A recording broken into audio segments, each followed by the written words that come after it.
My name is Qian Zhang, and in this show, I am playing Mrs. Corry, as well as ballerina, and I'm in the ensemble. My character, Mrs. Corry, is not in the film. Well, she's in the film at the very beginning. Bert talks to her a little, and then I don't think you really see her again.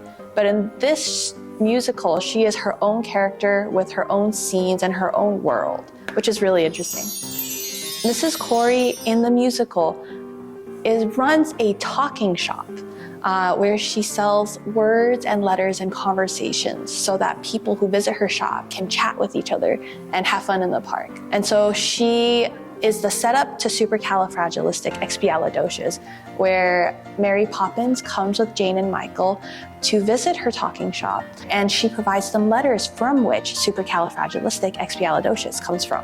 And they have a whole dance number after that.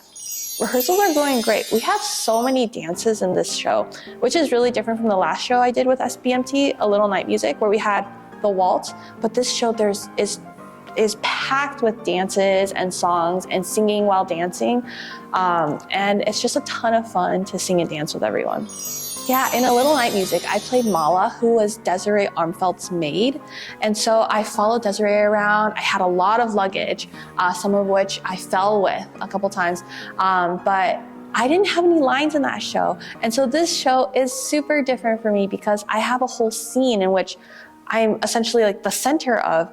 And it's been so fun to get to explore dialogue and singing and interactions with other characters through our lines, and it's just been a wonderful time.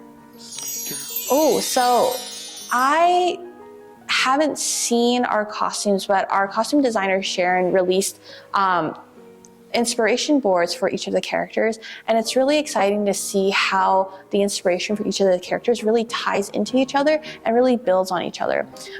Our set designer, Justin, also right off the bat, right at the beginning of rehearsals, presented a whole slide deck of what each scene would look like, which is really inspiring because it helps us as the actors envision ourselves in those scenes and kind of combine our performance with the imagined sets during rehearsal.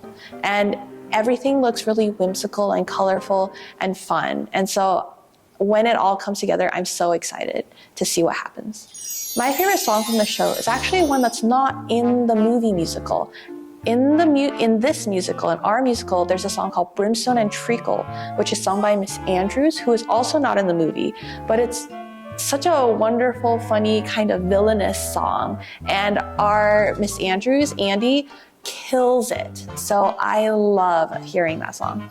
We would love for children to come and enjoy this show. There are a couple dark parts that might get a little scary, so maybe children 5 and under might want to stay home until they're a little bit older and can handle the little scary parts. But besides that, we welcome children 5 and older, and there's no limit beyond that, right? There's no adult that's too old to enjoy the happiness and joy from the singing and dancing that's quintessential to Mary Poppins. You should come see this show because there's so much heart in it. There's so much laughter and frivolity and just really, it's just full of lightness and happiness. And it's the perfect, I think, summer show, right? We're going into summer where the sun's coming out, and the show really reflects that optimism that comes with a change of seasons. I think it's the perfect kickoff to a great summer for everyone. All right, come see the show. It runs, let's see, May 18th through June 8th at the Saratoga Civic Theater. Get your tickets at southbaymt.com.